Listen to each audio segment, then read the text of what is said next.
Vamos a hablar con Mónica del Río, la licenciada Mónica del Río, que esta semana se peleó mucho, yo lo he divulgado mucho a través de las redes sociales y en la radio, por el tema de la ley del aborto. Nuevamente está en la picota, pero bueno, no vamos a desfallecer, vamos a ir peleando para que esto sí a la vida y no a la muerte. Y está la licenciada Mónica del Río. Mónica, ¿cómo le va? Héctor Díaz la saluda. Héctor. ¿Cómo anda, Mónica? Bien, bien, muy bien. ¿Contenta? Contenta, porque yo también. Dure mucho, dure poco, terminen sancionándolo dentro de un año, dentro de 10.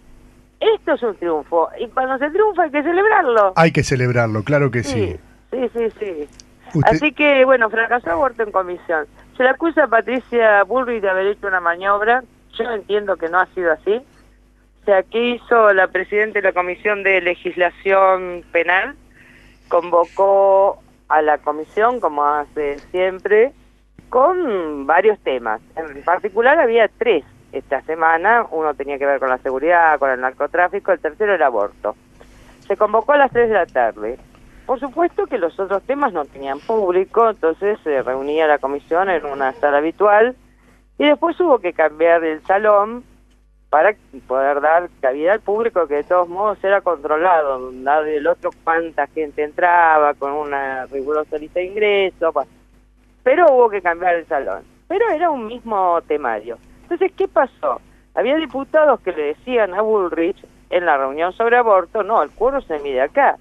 Y Bullrich explicaba, y eso es conforme al reglamento, no, el quórum se mide cuando inicia la sesión. La sesión inició a las 3 de la tarde, aborto cayó a las 5:30, cambiamos de sala porque en la otra no entrábamos.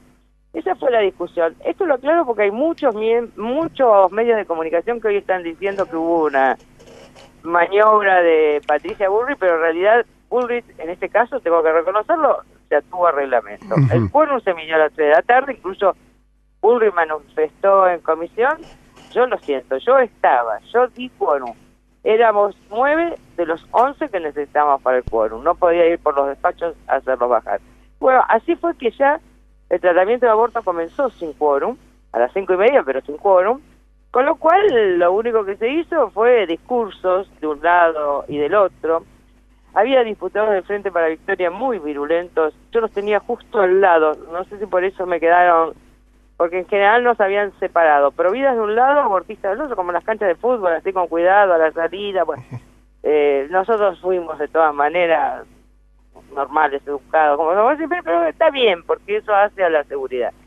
Pero, digamos, en una enorme U, donde en la cabecera, en la parte del semicírculo central estaban las autoridades de la comisión, y los diputados, después arrancaba el público de un lado y del otro.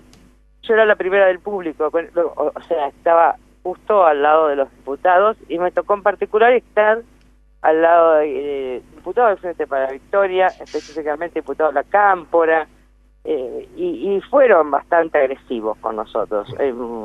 Improperios que uno no espera escuchar de un diputado. Yo estoy acostumbrada a las sesiones, pero alguien cuando fue llamado por una diputada nacional, como lo llama el amigo en la calle, esos términos que usan tan habitualmente hoy los adolescentes, se quedó como cortado, ¿no? Diputados que quieren imponer errores ideológicos. O sea, la diputada correntina Araceli Ferreira se crispaba cada vez que llamábamos a Patricia Bullrich presidente, porque hoy ideológicamente se ha impuesto lo de presidenta. Pero si uno va a la gramática española... Es presidente. Es presidente. Yo le dije, diputada, ¡ay, qué horror! Dicen presidente, como diciendo, son el colmo de los sexistas, no sé, una cosa así. Digo, se dice presidente. No, se dice presidenta. Digo, discúlpeme, pero... O sea, eso es evidente, entre que sostiene la acción. En el caso del presidente, de presidir. En el caso del estudiante, de estudiar. Y cuando uno tiene... Como en mi caso, por ejemplo, ahora se han recibido ambos, pero tuve una estudiante de ingeniería y una estudiante de ingeniería.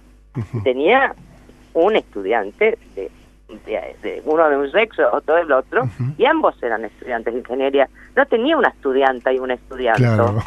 ¿No? Y bueno, y no hay que ser muy inteligente. Qué increíble, qué increíble, qué fanatismo.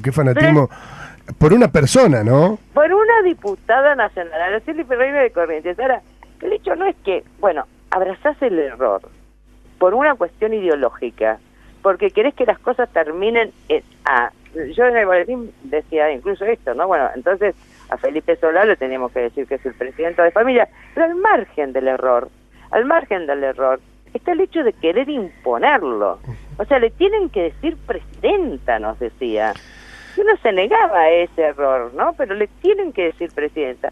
Bueno, y como eso escuchamos después muchísimas cosas de matiz ideológico. Se repitió enormemente el tema de la mortalidad materna, los diputados del Frente de Izquierda, los kirchneristas también, los del FAP también, que mueren las mujeres jóvenes, que mueren las mujeres pobres. Bueno, evidentemente no conocen otras cifras dadas los que tienen. En el caso del kirchnerismo, incluso por el propio gobierno, porque el Ministerio de Salud publica todos los años estadísticas. Las últimas son las del 2012, mueren 33 mujeres por aborto. Nosotros defendemos la vida, ¿eh? O sea, esto lo quiero aclarar. Una muerte para nosotros de suyo es gravísima, porque somos justamente defensores de la vida, pero no lo convierte la cifra en una prioridad sanitaria, porque se suicidan 600 y pico de mujeres, solo de mujeres hablo, mujeres, menores de 35 años, las jóvenes, no sé, tienen deficiencias nutricionales, como 500 mujeres, y por eso mueren al año como 500 mujeres, y esas son las pobres. O sea, hay muchas otras causas por las que se mueren los jóvenes y los pobres. Es ridículo decir que los pobres, que esto es para la equidad, que esto es para dar derechos igualitarios, esa palabra que hoy se usa tanto. Esto no tiene que ver ni con la justicia social, esto de que si las ricas, que las pobres también. Las pobres sufren más de todo. Tal cual. O sea, el pobre es el que si le da un infarto en una zona alejada, como me encuentro yo en este momento, y no tiene a mano a alguien que lo lleve corriendo en un auto a un hospital, muere en el camino. El pobre es el que se infecta más porque no tiene agua potable. El pobre no solamente carece más, es el que se inunda, ¿no? Es el que, es el que se inunda también ahora, ¿no? Es el que se inunda, claro. Es el que no puede pagar el buen colegio al hijo, es el que no puede pagar el buen abogado si le pasa algo. O sea, el pobre tiene carencias en todo. No es que el pobre se muera más por aborto, y lo hemos escuchado tanto en la Cámara. Mónica, la pregunta te quiero hacer y te quiero llevar al tema salud más que nada. Sí. Las consecuencias que, porque los otros días discutía con alguien que bueno, que somos amigos de hace muchos años. Él está a favor del aborto y yo me vivo peleando permanentemente con él. Y él me decía, pero mi señora se hizo un aborto, así abiertamente me lo dijo. Le digo, al final del camino veremos cómo se van suscitando las cosas. Ella sufre hoy ataque de pánico y depresión. Claro. ¿Qué es las consecuencias que trae un aborto? Bueno, pueden algunas mujeres tener consecuencias físicas, en otras no. O sea, como cualquier, nosotros todos tenemos experiencia de gente que no sé, a lo mejor lo operaron de apendicitis y muchos no tuvieron problema, pero hubo uno que por un problema de la anestesia, o sea, un aborto puede traer complicaciones físicas en algún caso, más que una operación de otro tipo, ¿no? Porque puede causar esterilidad futura, en fin, toda una serie de cosas. Ahora, seguro que las psicológicas están. Lo que pasa es que explican los psicólogos que no siempre se disparan en el momento, que a veces se disparan 20 años después. Claro, claro. Y que incluso hoy hay estudios, y el último congreso que se hizo al respecto, que creo que se hizo en Chile, para toda América, trajo como hecho novedoso centrar la mirada en el padre de la criatura, no ya en la mujer. Siempre mirando el síndrome postaborto, porque ese chico también tenía un padre. Y ese padre se queda el día de mañana con la idea de que tuvo un chico y no apoyó a la madre, y la madre lo mató por eso, o permitió, o a veces hay otros, porque incluso hemos visto en las noticias gente desesperada. Ahora que la mujer tiene derecho a decidir, decimos entre comillas, ¿no? Ellas eximen ese derecho a decidir. Padres que la mujer no quería tener el tercer hijo, pero no una relación ocasional, una relación de pareja estable, donde la mujer había decidido abortar el tercer hijo porque no quería tener un hijo más a esa altura, y el padre aferrado a la reja de la clínica con los otros dos, diciendo no lo maten, yo amo a mis hijos.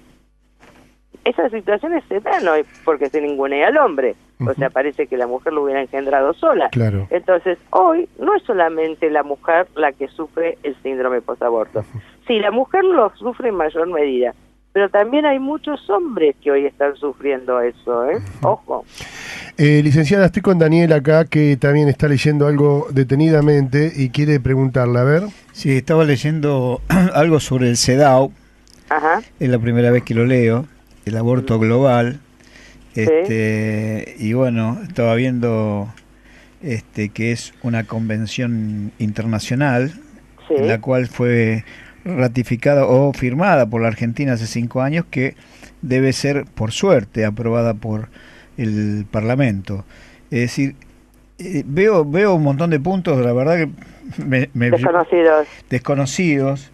Hay muchas convenciones internacionales y el problema es que todos esos tratados de derechos humanos, usted está aludiendo particularmente al tratado contra la discriminación contra la mujer. Dice el aborto global, dice el título. Sí, porque era lo que se usa, es lo que se usa a nivel mundial para forzar el aborto. Hoy ya el mismo comité de seguimiento, que es el órgano de vigilancia de ese tratado, ya casi no usa la expresión discriminación porque ha sido suplida internacionalmente por la expresión violencia.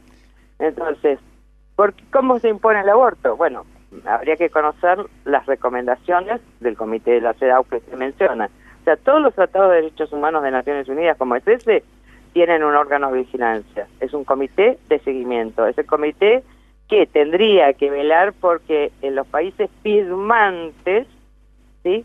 Sí. Ese tratado se cumpla. Esa convención, que es una convención tótem del feminismo, la firmó Videla. Ajá. Nuestro país la firmó en la época de Videla. Fue ratificada a posteriori y ahí tiene un protocolo opcional contra el cual nosotros la verdad que luchamos mucho, que se ratificó en el año 2006 por una orden directa de Néstor Kirchner al Senado. Eso lo tengo bien presente después del enfrentamiento de Piña y Rovira en Misiones. Kirchner levantó el teléfono, llamó al Senado y dijo quiero el CEDAW hoy.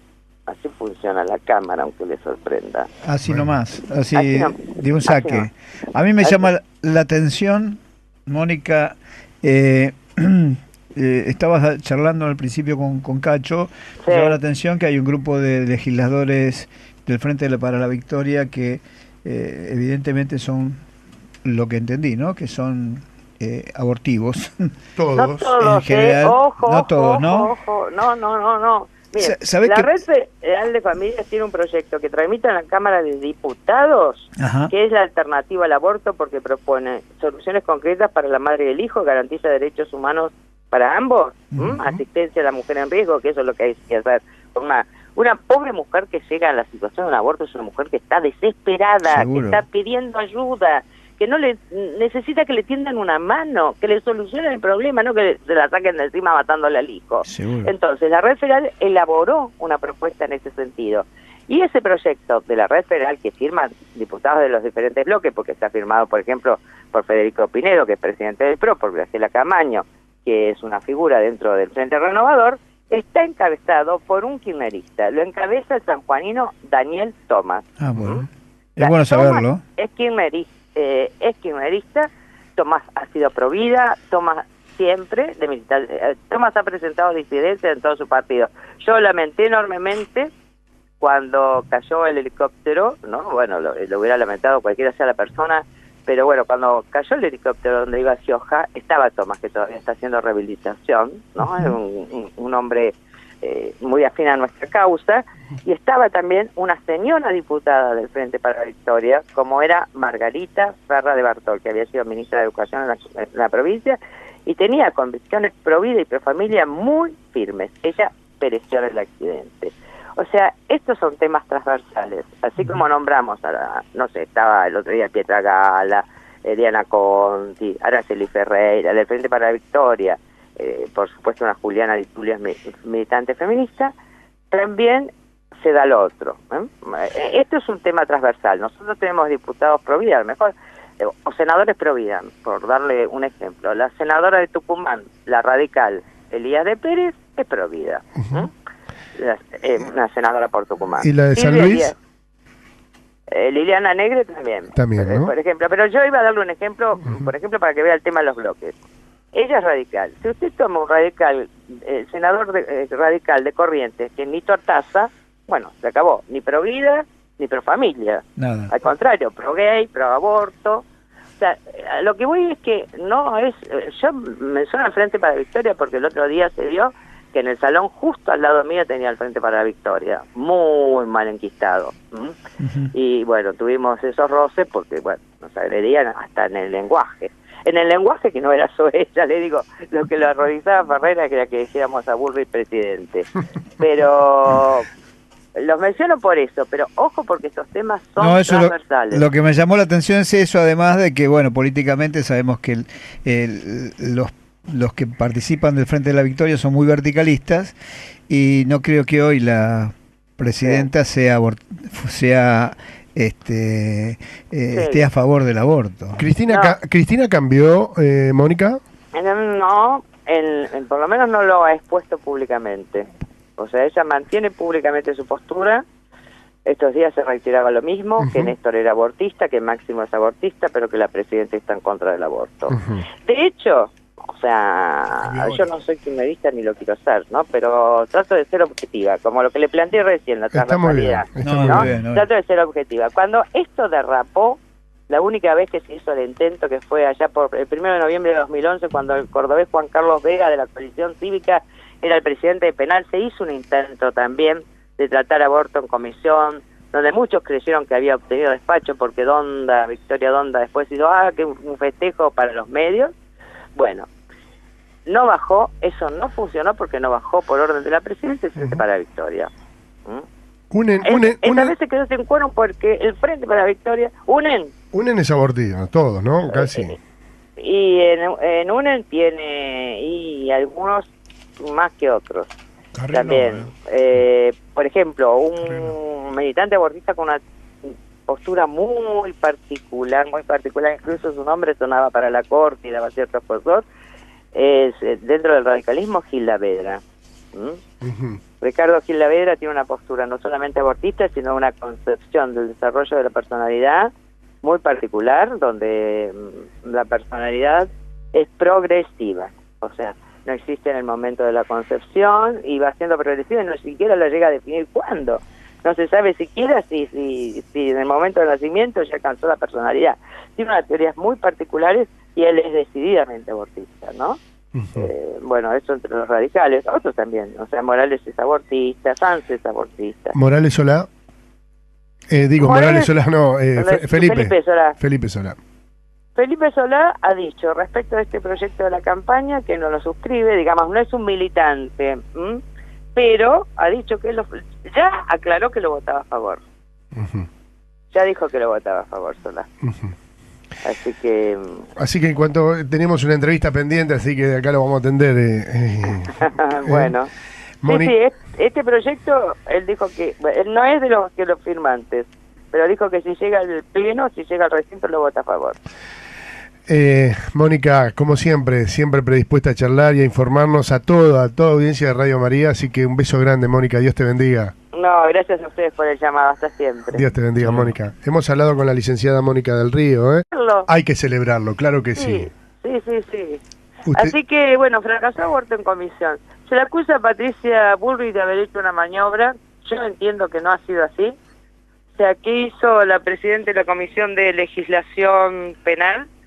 Convocó a la comisión, como hace siempre, con varios temas. En particular había 3 esta semana. Uno tenía que ver con la seguridad, con el narcotráfico, el tercero el aborto.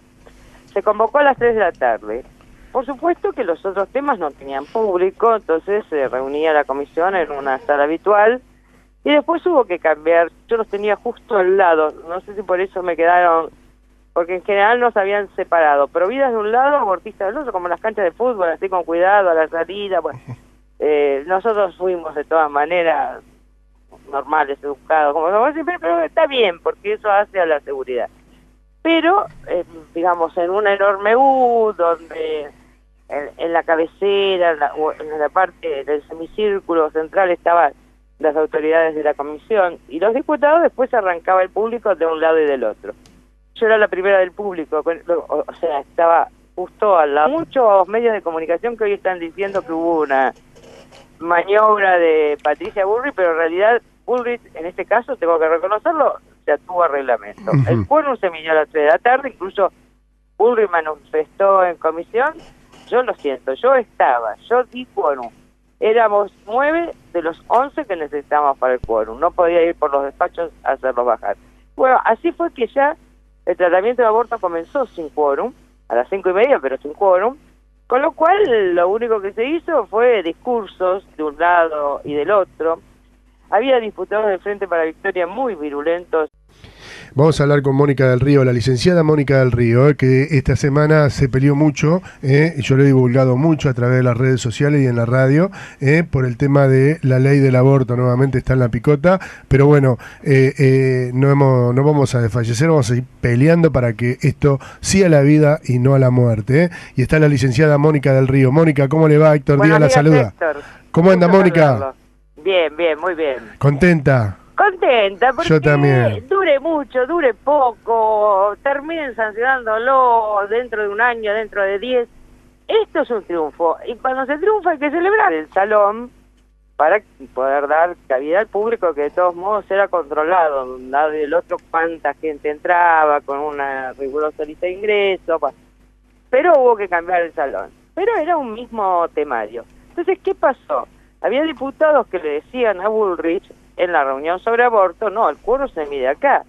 Y Bullrich explicaba, y eso es conforme al reglamento, no, el quórum se mide cuando inicia la sesión. La sesión inició a las 3 de la tarde, aborto cayó a las 5:30, cambiamos de sala porque en la otra no entrábamos.